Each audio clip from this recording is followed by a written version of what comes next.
অক্টোবৰৰ পৰা এডিআৰইৰ Assam direct recruitment examination, যাক আমি চমুকৈ এডিআৰই বুলি কওঁ, এডিআৰইৰ গ্ৰেড 3 পোষ্টসমূহৰ পৰীক্ষা 15, 22 আৰু 29 ছেপ্টেম্বৰত অনুষ্ঠিত হ'ব।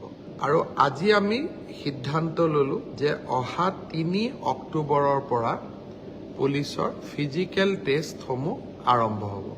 মই আকৌ এবাৰ কৈছোঁ যে গ্ৰেড 3 পোষ্টসমূহৰ বাবে ইণ্টাৰভিউ 15, 22 আৰু 29 ছেপ্টেম্বৰত অনুষ্ঠিত হ'ব। এই পৰীক্ষা এইবাৰ লোকসেৱা আয়োগে পতা পৰীক্ষাৰ আৰ্হিত হ'ব।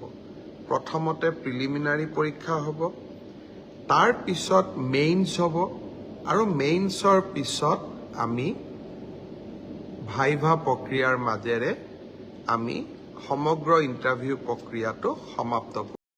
তো হাই ফ্ৰেণ্ডছ, ফাইনেলি তোমালোকে নিউজটো শুনিবলৈ পালা আমাৰ হিমন্ত ছাৰে কি ক'লে। গতিকে আমাৰ সকলোৰে বাবে এটা গুড নিউজ আহি গ'ল এডিআৰইৰ বাবেও আৰু লগতে আসাম পুলিচৰ বাবে। তেওঁ ডেটকেইটা কৈয়ে দিছে, গতিকে ডেটকেইটা বাৰু মই নকওঁ, তোমালোকে ভিডিঅ'টো যিহেতুকৈ দেখিছাই। গতিকে এতিয়া কথা হ'ল আমাৰ SSC GDৰ ফিজিকেলৰ লগতে এইটো এটা আমাৰ বাবে খুবেই ভাল খবৰ। কাৰণ কিয়নো বহুতেই এডিআৰইৰ লগত আৰু লগতে অসম পুলিচৰ লগতো লাগি থকা দেখা গৈছে, বা কামাণ্ডৰ লগত।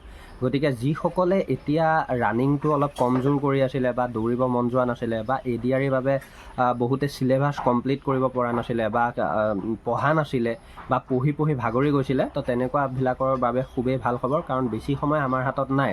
বহুতে হয়তো ভাবিব পাৰে ছেপ্টেম্বৰ অক্টোবৰত হ'ব, এতিয়াতো জুলাই চলি আছে। এইটো একদমেই ৰং।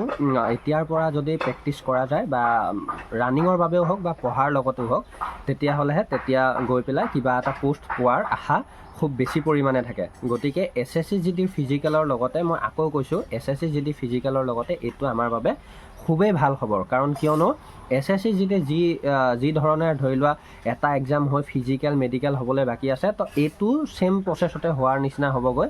গতিকে প্ৰথম এক্সামটো ধৰি লোৱা ছেপ্টেম্বৰ অক্টোবৰত হোৱা দেখা যাব। গতিকে তোমালোকক এটাই কথা কৈছোঁ, এতিয়া সাজু হ'বলৈ হৈ গ'ল।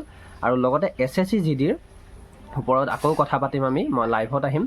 আৰু SSC GD ফিজিকেলৰ বাবেও যিসকলে ৰৈ আছা ভাগৰি গৈছা ৰৈ বা ধৰি লোৱা খং উঠিছে SSC GDৰ ওপৰত, এই খংটো বাদ দিয়া। কাৰণ কিয়নো SSC GDয়ে তেওঁলোকৰ কাম পটককৈ কৰি দিব, তোমালোকে খালি গমেই নাপাবা, মানে অফিচিয়েল আপডেট ঘপকৈ উলিয়াই দিব। গতিকে তোমালোকে নিজৰ কামটো নিজে কৰি থকা, ৰানিংটো বাদ নিদিবা।